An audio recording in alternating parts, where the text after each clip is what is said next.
So over here you can see that I am in my Gantt chart view, and you can see that I have a bunch of data over here.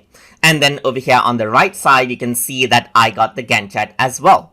So if I want to go around and print this out, then you need to go around onto the file menu, and then once you go around onto the file menu you can go to print. And once you do that you get a print preview, as you can see right here. So over here you can see that the Gantt chart is here, and on the right, if you were to go around onto the right hand side, you can see that this whole project is being printed out as a 3-page document. But if you want to fit it into 1-page document, then you can change around the settings as well.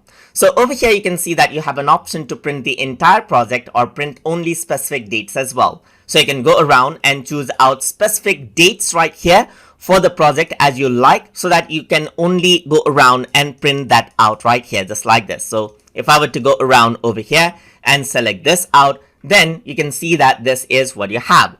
After that, you can go around over here and choose to print out specific pages as well, or even print out custom dates and pages. You can experiment around with this. But what I want right here is I want to print out the entire project as a single page. So I'm just going to select print entire project. Then over here what I'm going to do is I'm going to make sure that everything fits into a single page.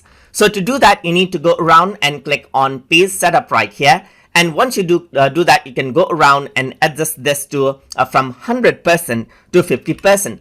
So once you do that, what happens is that everything goes around and fits in a single page just like this, as you can see right here. So now let me just go around onto page setup and keep 60%, and you can see that it's still in one page. Similarly, you can go around over here in page setup, make it 70% right here, and this is what you have, as you can see. So you may want to go around and find out that sweet spot that you want for your project to be visible in one page. And you can see that everything fits into one page now. You can either choose to print it in portrait mode as well, but in this case it still goes into 3 pages.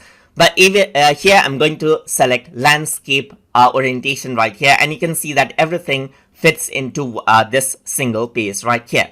So once this is done, you can go around over here and you can see that you can choose different paper size as well. And depending on the paper size you choose, the size differs as well. So then once you're done with the settings, you can also go around and choose a printer of your choice right here. And you can choose a physical printer or a virtual one. I'm selecting a virtual printer to show you how that actually looks out. So I'm going to go around onto file, onto print right here because I accidentally went back, and choose Microsoft Print to PDF. And you can see that everything is arranged out just like this. So if I were to go around and click on print right here, then what happens is that this gets generated into a file. That is because I have chosen a virtual printer. So I'm just going to go around and say test print right here just like this, and click on save right here. And what happens is that everything gets generated out as a PDF file. And once that is done, you can just go around and click and drag this out right here, and in my desktop you can see that I have this PDF file. If I were to go around over here and click on this, you can see that this is what you have right here. This is how it has been printed over here just like this. So if this were to be printed out on a physical piece of paper, then it would be printed out just like that. And that is how you can go around and print out your data as you like from Microsoft Project. So hope you guys learned something as always. And as always, please like, comment, share, and subscribe.